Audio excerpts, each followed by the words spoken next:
जो लोग श्री विद्या में दीक्षित होना चाहते हैं, उनको जिस संप्रदाय से हम जोड़ते हैं उसको कहते हैं ब्रह्म विद्या संप्रदाय। मेरा लक्ष्य है कि ओरिजिनल जो ट्रेडिशन है उसको रिवाइव करना।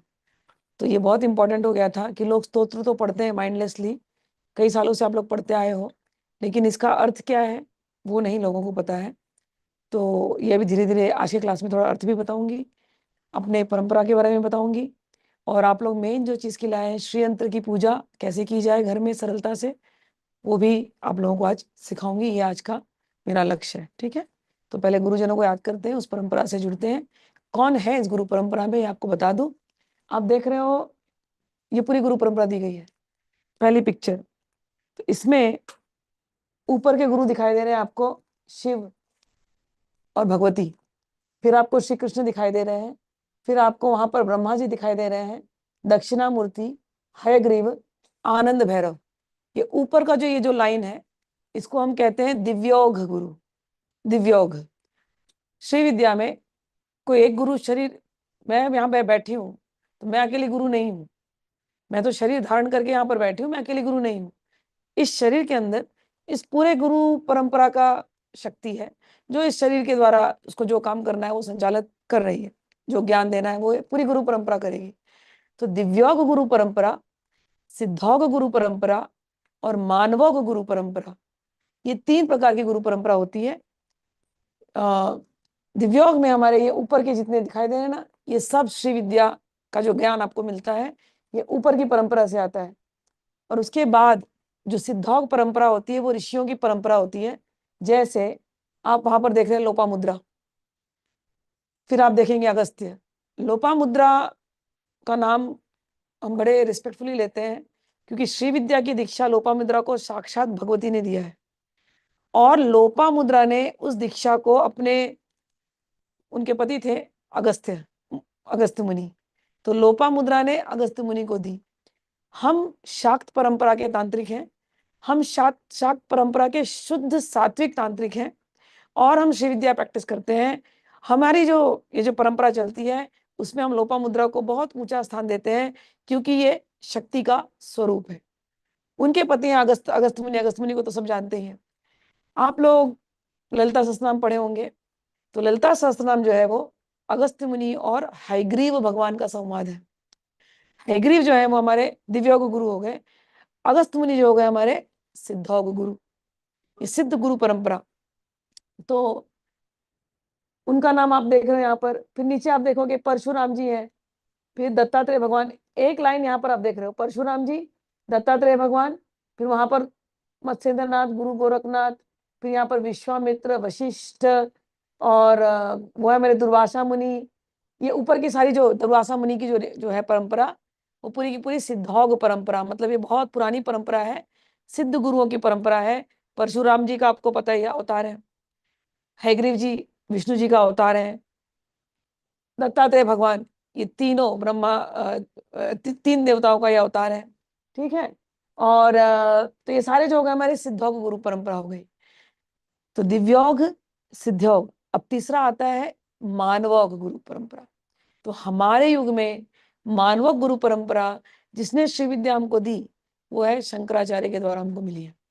तो हम जिस परंपरा से जुड़ते हैं, अभी ये जो स्तोत्र हम पढ़ेंगे, इस परंपरा से, जिस परंपरा से हम जुड़े हैं वो है शंकराचार्य की परंपरा। श्री विद्या दो परंपराओं में चली, एक शंकराचार्य की, शंकराचार्य के 10 स्कूल हैं। तो आप लोग संतों के नाम सुनते हैं, आपने कभी युक्तेश्वर गिरी का नाम सुना होगा, कभी आपने, अब जैसे मेरे गुरु का नाम है दत्तात्रेय आनंद नाथ, ऐसे नाम है। तो जो ये संतों महात्माओं के नाम में कभी गिरी लग जाता है, कभी आनंद लग जाता है एंड में, परमहंस योगानंदा, ठीक है ना। लेकिन उनके गुरु थे युक्तेश्वर गिरी, ये योगानंद वो युक्तेश्वर गिरी। ऐसे ही आप और शंकराचार्य का नाम लेंगे, उनके लास्ट नेम लगते हैं तीर्थ, भारती, किसी का लगता है लास्ट में भारती, किसी का लास्ट में लगता है तीर्थ, समझ में आया।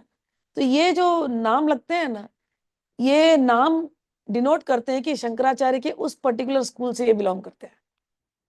तो अगर गिरी मैंने कहा कि युक्तेश्वर गिरी, तो गिरी परंपरा मतलब शंकराचार्य की परंपरा शुरू हुई, लेकिन उन शंकराचार्य की परंपरा में जिस स्कूल में वो गए उसका जो लास्ट नेम उनके शिष्यों को मिलता है वो है गिरी। समझ आई बात? ऐसे ही तीर्थ, प्रकाशानंद तीर्थ स्वामी, ऐसे नाम आते हैं। तो वो तीर्थ यानी कि शंकराचार्य की ओरिजिनल एस्टैब्लिश स्कूल, उसकी सेकेंड स्कूल, उसमें तीर्थ, उसमें उनका नाम आया। ऐसे ही आनंद नाम लगता है, तो ऐसी थर्ड स्कूल। तो ऐसे शंकराचार्य ने 10 डिविजन्स बनाए। शंकराचार्य इज ओरिजिनल मानव गुरु के, जो गुरु परंपरा के, लेकिन उनके 10 स्कूल बने। उन 10 स्कूलों में से अलग अलग सन्यासी निकले, और उनके जब नाम बदले गए, दीक्षांत नाम जब हुआ, तो दीक्षा के नाम में आनंद लग गया, गिरी लग गया, तीर्थ लग गया, भारती लग गया। जैसे आप चैतन्य महाप्रभु के पढ़ेंगे तो उनको केशव भारती आते सिखाने, तो केशव भारती सन्यासी थे। और चैतन्य महाप्रभु को सिखाने के लिए प्रबोधानंद सरस्वती आए थे। तो सरस्वती, भारती, ये सब शंकराचार्य से ही है। और ईश्वरपुरी इनका नाम आता है, केशव भारती, ऐसे से। तो ये सारे शंकराचार्य के ही स्कूल है, लेकिन जब दीक्षित नाम होते हैं तो उनमें ये लास्ट नेम लग जाता है। फिर इसमें एक और आता है नाथ संप्रदाय, वो दत्तात्रेय जी से शुरू हुई है। तो नवनाथ, महाराष्ट्र में तो नवनाथ बहुत पॉपुलर है, सब लोग जानते हैं। तो original Navnath start from Dattatreya, but वही दत्तात्रेय की दूसरी स्कूल, मतलब ये स्कूल बढ़ती गई तो गोरक्षनाथ, गोरखपुर में। तो नाथ संप्रदाय का फैलाव गोरखपुर में, गोरखनाथ मंदिर में। आप लोग हमारे जो योगी जी हैं, योगी आदित्य नाथ, नाथ संप्रदाय से। तो जब कभी आप नाथ देखोगे ना, तो वो नाथ संप्रदाय उनका ओरिजिनल है। तो वो गोरखनाथ, मत्स्येंद्र नाथ, ऐसे करके। तो उनकी जो परंपरा, दत्तात्रेय जी का ज्ञान हर जगह फैला हुआ है। तो उज्जैन में उनका दत्तात्रेय जी का मेन है। आप लोग गुजरात चले जाओगे, गिरनार में है। फिर वही मत्स्येंद्र नाथ, वहां से चलते चलते गोरखनाथ, वहां से चलते चलते आप लोगों ने कभी मत्स्येंद्र नाथ की कहानी सुनी होगी, तो तिरिया चरित्र की, वो किसी स्त्री के कोई एक रानी थी, तो उसके चक्कर में वो फंस गए थे ऐसा। फिर गोरखनाथ गए थे अपने गुरु को निकालने के लिए। तो वो जो क्षेत्र था वो कामरूप, तो मत्स्येंद्र नाथ कामरूप, कामाख्या पहुंचे हैं।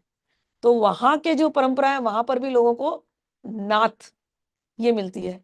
तो तंत्र जिसको कहते हैं, नाथ परंपरा में तंत्र था, ओरिजिनल शुद्ध सात्विक तंत्र नाथ परंपरा से आया है। उसके ही ऋषि मुनि गोरखनाथ हैं, उसके ही ऋषि मुनि मत्स्येंद्र नाथ हैं। और वो मत्स्येंद्र नाथ कामरूप कामाख्या पहुंचे। वहां पर उन्होंने जो वहां के ट्राइबल्स को जो उन्होंने ज्ञान दिया, क्योंकि ओरिजिनल ज्ञान संस्कृत में था। अब संस्कृत हर ट्राइबल तो पढ़ नहीं सकता, गांव के लोग हैं वो लोग, तो उनको कैसे भगवती से जोड़ा जाए। तो उनको उनकी सरल भाषा में उसी मंत्र को बदल करके एक देहाती भाषा कह दो, ट्राइबल भाषा में जब दिया, तो वो मंत्र हो गए शाबर मंत्र। शाबर मंत्र का अर्थ है कि जो शबर ट्राइब जो है वो असम, उड़ीसा, उस जगह में है पूरी। तो उन जगहों में इन संस्कृत के मंत्रों को सरल तरीके से उन लोगों को दिया गया, शबर ट्राइब को दिया गया, इसलिए उस मंत्र को कहा गया शाबर मंत्र। तो शाबर मंत्र का ओरिजिन है मत्स्येंद्र नाथ, लेकिन मत्स्येंद्र नाथ के ओरिजिन दत्तात्रेय भगवान। ठीक। तो हमारी गुरु परंपरा, अब मानव गुरु परंपरा में आते हैं। तो शंकराचार्य हो गए हमारे गुरु, उनसे उनकी परंपरा में आते हैं करपात्री जी महाराज। उस तरफ है करपात्री जी महाराज, आदि शंकराचार्य के इस तरफ आप देखेंगे तो करपात्री जी महाराज दिखाई दे रहे हैं। तो करपात्री जी महाराज, आपको फ्लावर वगैरह रखना तो वहां रख देना, मैं ले लूंगी बाद में। करपात्री जी महाराज जो है, इनके बारे में आपने सुना होगा थोड़ा बहुत। मतलब हमारे अब जाने दो, उनका बहुत सारे पॉलिटिक्स भी है, बट मैं पॉलिटिक्स को प्रेफर नहीं करूंगी। हमारे हिंदू धर्म को रिवाइव करने में करपात्री जी का बहुत बड़ा स्थान है, और काशी में बहुत फेमस थे उस समय पर। तो करपात्री जी के द्वारा एक मंदिर भी स्थापित किया गया काशी में, जो श्री विद्या त्रिपुर सुंदरी का मंदिर ही है, बहुत सुंदर मंदिर है। तो करपात्री जी के द्वारा दीक्षित है हमारे एक गुरुदेव दत्तात्रेय अनंतनाथ जी, वहां पर जो त्रिजटा बाबा जी के बाजू में दिखाई दे रहे हैं। तो ये फोटो, जब आप बुक खरीदोगे ना, ये बुक, तो इस बुक में सारी गुरु परंपरा दी गई है। तो मैं अभी खाली उससे बता रही हूँ आप लोगों को। तो करपात्री जी के शिष्य हुए दत्तात्रेय आनंदनाथ जी। दत्तात्रेय आनंदनाथ जी से मुझे मेरी श्री विद्या की पहली दीक्षा मिली थी।